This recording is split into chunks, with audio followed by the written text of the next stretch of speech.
Welcome back to another video. Today we are reviewing the 2024 Honda CR-V.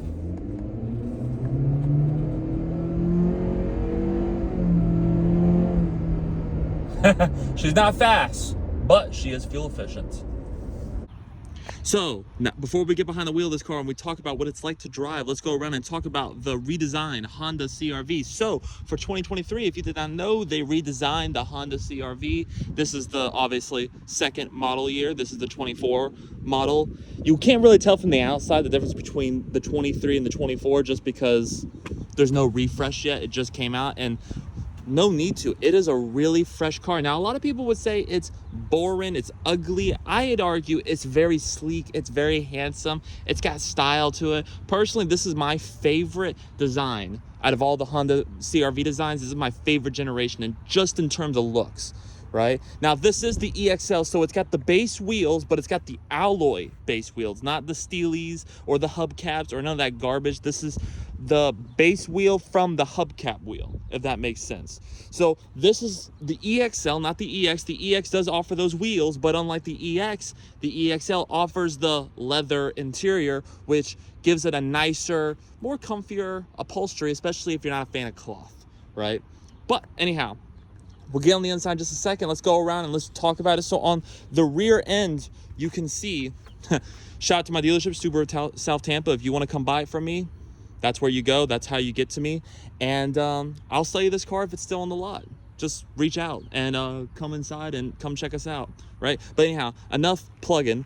This is the rear end. It's the same Honda CR-V. You got the iconic lights that have became now a signature piece.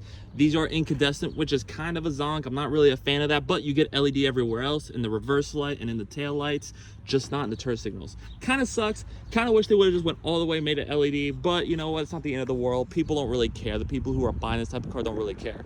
I still think this is a really good looking rear end. I think personally it's better looking than the RAV4. Comment below and let me know if that's something you agree with or disagree with on. And if you disagree with me, fight me. Anyway, all right, let's move it on. And because this is the EXL, you also get a power tailgate. You just push the rubber button and it comes right up and you open up to a really spacious trunk area. You get these side little indents, you know, you can put stuff right here. It's like kind of like a little cup holder style-ish. You lift this up, you still get a spare tire, even with the new CR-Vs. This is rare. Please cherish this because most of these cars offer fix-it-flat, and I think they're stupid and ridiculous, and they look terrible, and they're not dependable. This is old school with the spare. Now, it is, you know, a steely spare, but hey, at least they give you a spare. That's like the most best Honda thing I've seen. I respect it. Not a lot of people are doing that anymore, and personally, that is a pro about this car for sure. I didn't even know it had that till just now. That's amazing. That's lovely. And you got LEDs in the back. You got cigarette outlets to charge your things. Very simple, nothing too dramatic about the back. And then to close it, it's power, so you just push it. Makes a nice long beep, and it closes just like so. I mean, really, the power tailgate, the design, it almost kind of feels German-like and sophisticated. And I personally, I love it. I love it. Now, let's get inside the car. To get inside the car, it's really simple. This is the key. This is your Honda key, front and back. Very simple, very small, very easy to fit in your pocket. Nice feeling, very solid, very well built key. It's very nice, nothing crazy, but it looks good, it feels good, and it doesn't feel bulky in your pants, right? So to get in, it's keyless entry. You just put it in your pocket, walk up to the door, and then put your hand on the back of the door handle and unlock. To lock it, you tap right there on the little indent thing.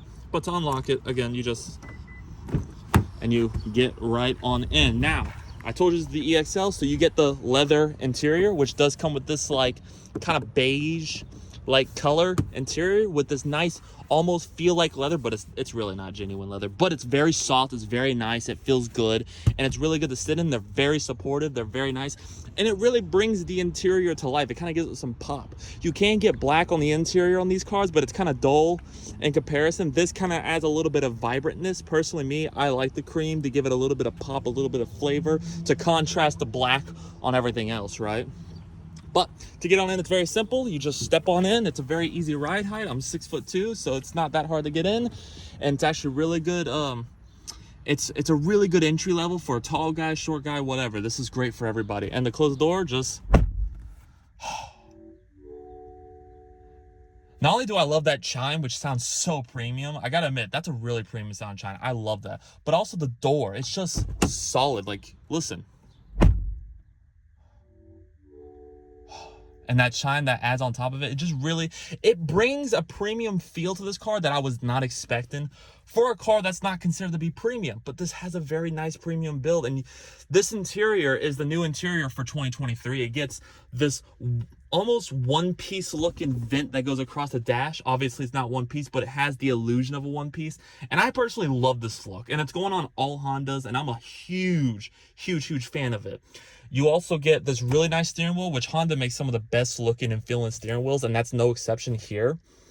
And you get a 9-inch display because this is the EXL. Now the base and the lower trim stuff will have a smaller 7.5-inch display, which will have knobs here and knobs here. This, since it's the 9-inch, it just fills this in and just leaves this little bit left over with some knobs. It's cleaner looking. I like it. It's a nice tab. Some people don't like it. I like it. But anyhow, since we're talking about the technology, let's go ahead and turn on the car. The push to turn it on, just put your foot on the brake. There's your engine stop start button and push it. Turns red. It adjusts your seat because this is the higher trim one. This is not the highest trim. The highest trim is the Touring, but this is really good for what it is.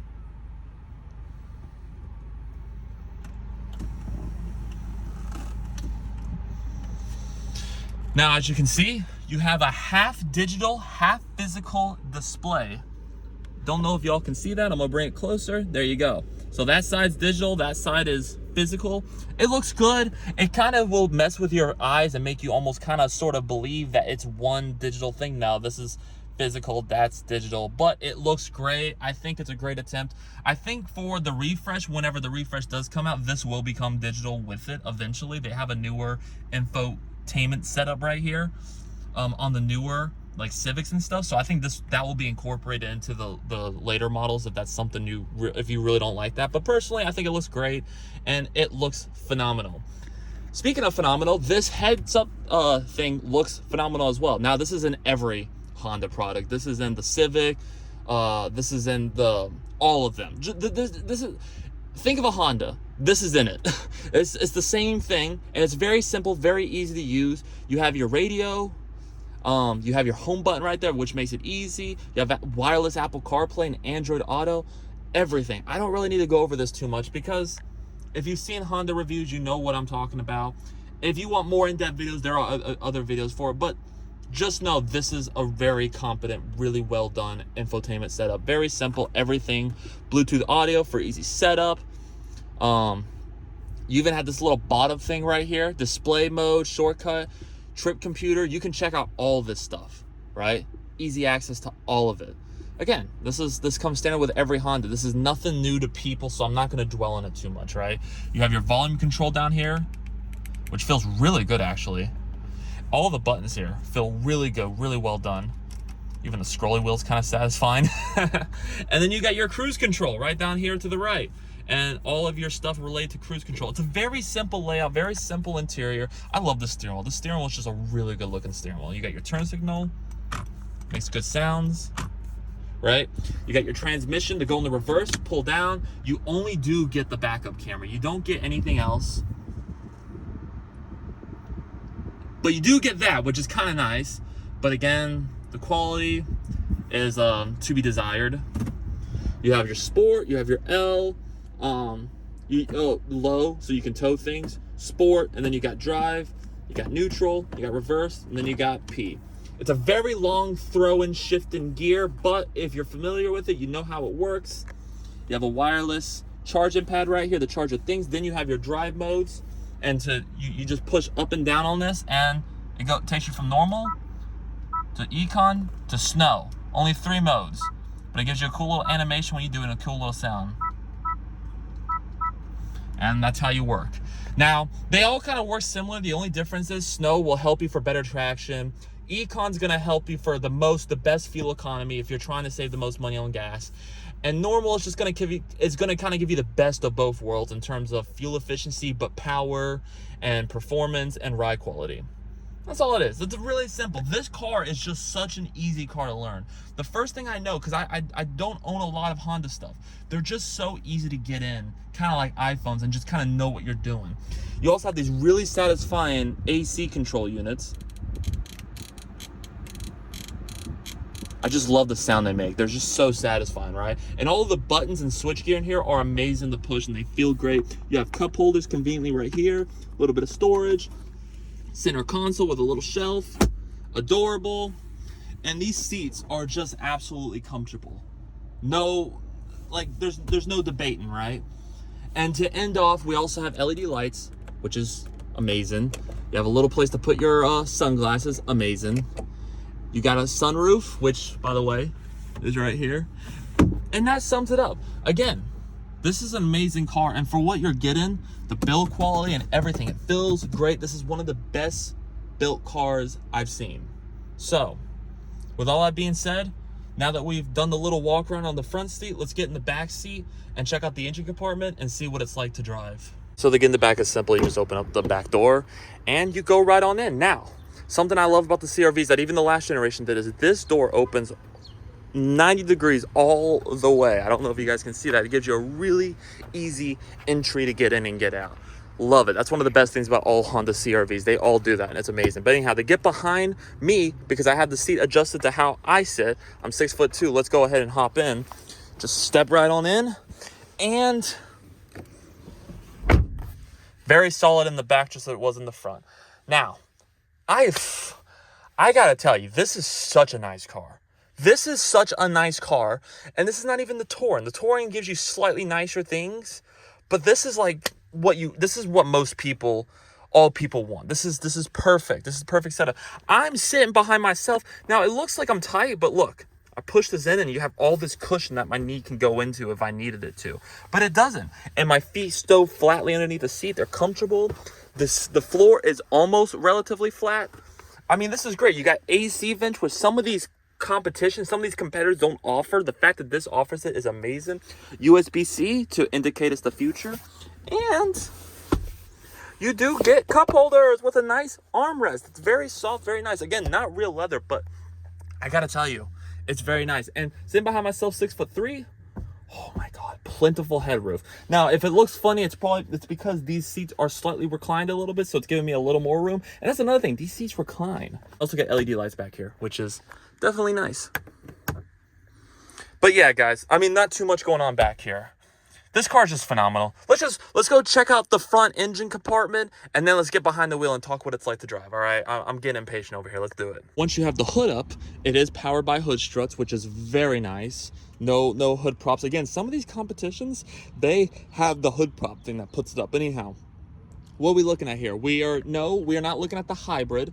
This is if you don't want the hybrid, you get this car, the EXL. This is the highest trim you can get of the non-hybrid. If you want the hybrid, you have to go Touring or you have to go Sport, one or the other, right? But this is the non-hybrid, and you can see it's a 1.5 liter 4-cylinder, Eco Dream, the famous Honda engine. It's VTEC powered. It makes good power. It makes like 190 horsepower, 179 pound-feet of torque.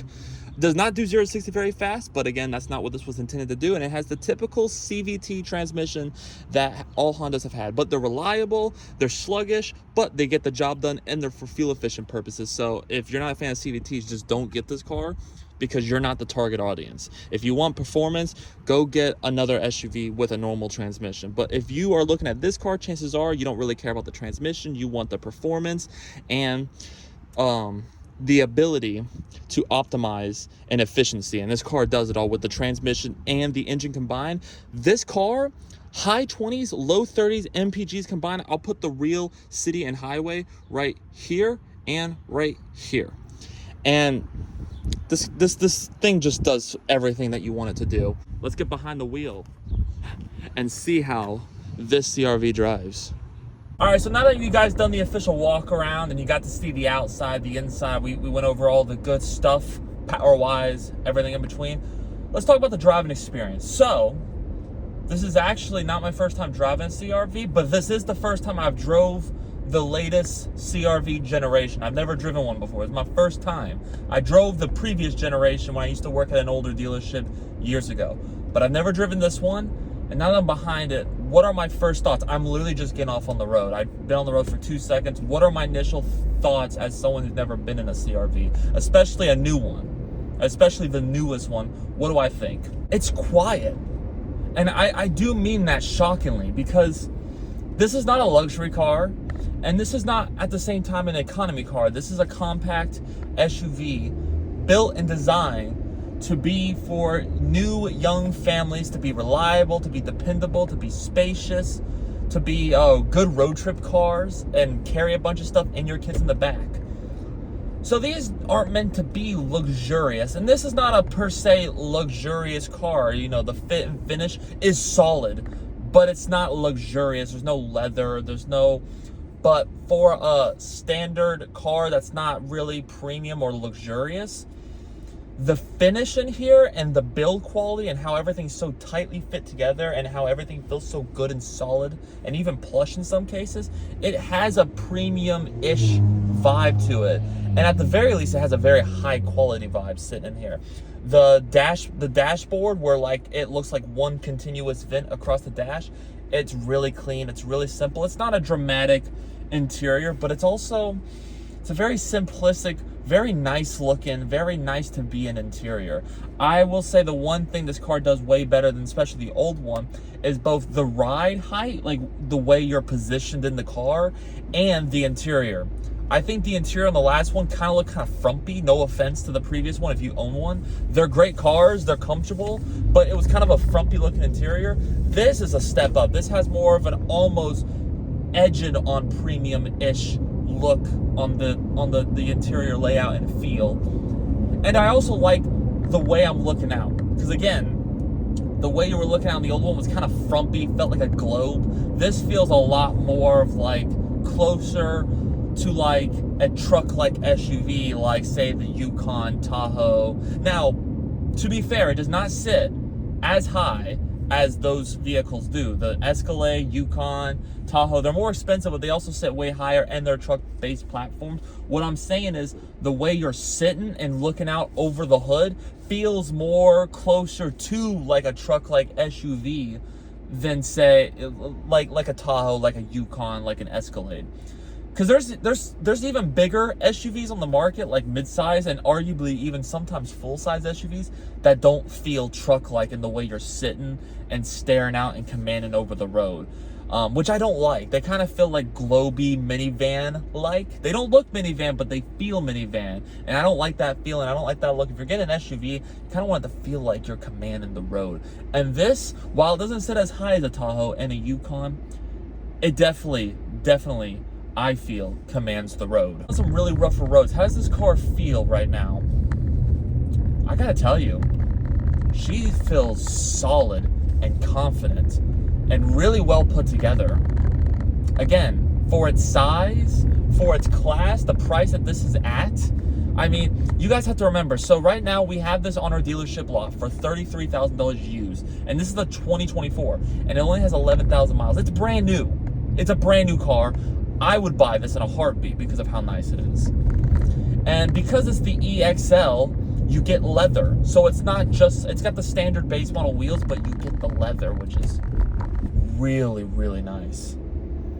I mean, this is confident in every shaper, in every regard. This is a very competent and confident car. Again, we're back on the rough roads again for a second time, and it's brilliant, man. Listen, it's very quiet, it's really well behaved, it knows what it's doing, it knows what it needs to do, and it doesn't do anything less than that. It's perfect. There's not a single creak and rattle in this car, which again will elude you into thinking you bought a more expensive car than you really did. I mean, the build quality in this is, I mean, it's obviously it's not as nice, but it's almost punching above its weight class in terms of coming close to Audi and Porsche like build quality, with how tight everything is. That's crazy. Now, it's not competing with them, but it comes very close with how nothing creaks and rattles and everything just feels so confident in what you do. Infotainment is simple enough. And really, I mean, what more could you want from a Honda CR-V? This thing does what all Honda CR-Vs have been notorious to do. And it still does it and strives. And I'd argue this is not only the best drive-in Honda CR-V on the market, at like period, point blank period, this is the best that I have seen and driven so far. But also, it's not only the best, but I would argue it's the best looking Honda CR-V I've seen come out thus yet. None of the Honda CR-Vs are kind of attractive cars. They've never really been attractive. They've always been kind of frumpy. But this has more of a German, sleek, fixed, more sophisticated, conservative style to it that really does fit this car. A lot of people would say it's boring. I think it's sleek. I think it looks gentlemanlike. And I think if you're a dad and you need a beginner's family SUV, I mean, I might be a dad in the near future, you know? I would look into a car like this because you don't feel like a girl driving this around. You don't feel like an old lady. You don't feel, it has a younger, youthful feel to it. It's not, I mean, if you want an Audi, get an Audi, but the quality comes damn close. And like, even like the tactile finishes, the way the AC knobs feel, everything's just so premium and well built and well delivered. This used has dropped to a low 30,000, 33,000, the way the stickers. And here at my dealership that I work at, Subaru South Tampa, will probably even give you a better deal than that, make you walk away paying 30 flat. More than likely. I'm not, this is not a promise, but I've seen it happen. I've seen it done, and we have done it. So I don't know if this one would do it, but if you want it for the best deal, come check us out at Subaru South Tampa and come see me. And let them know that you're here to see Logan and that you watched my video. They'll be very happy to hear that. And I guess to wrap this up very nicely, this is the ultimate family car, especially for new first-time family buyers. And this is one of the best, if not the best, SUVs, compact SUVs to ever do it. And this newest one is no exception. This is the best CR-V ever. So with all that being said, thank you for watching. If you liked what you see, please like, share, comment, and subscribe. We're going up. We're dropping a crap ton of videos. I cannot wait for you guys to check them all out. It's a lot, so be mentally prepared for it. But I'm bringing it to you, and we're not stopping this year.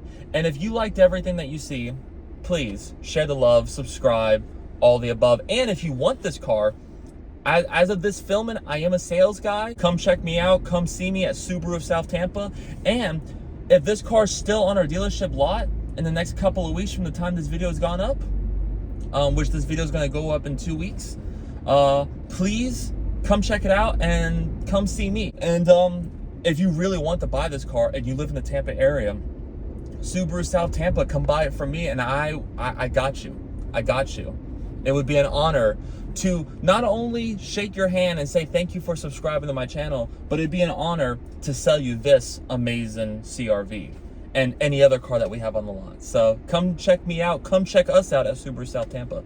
And with all that being said, thank you guys so much for watching and subscribing. I know it's crazy. I'm a salesman now. I would never thought that in a million years, but we're doing what we got to do to get where we need to go. And we keep elevating both channel-wise and career-wise, and I'm excited to see what the future holds, and I hope you guys stick around for that. And with all that being said, I'll see you guys in another video. Peace out, guys. Take care.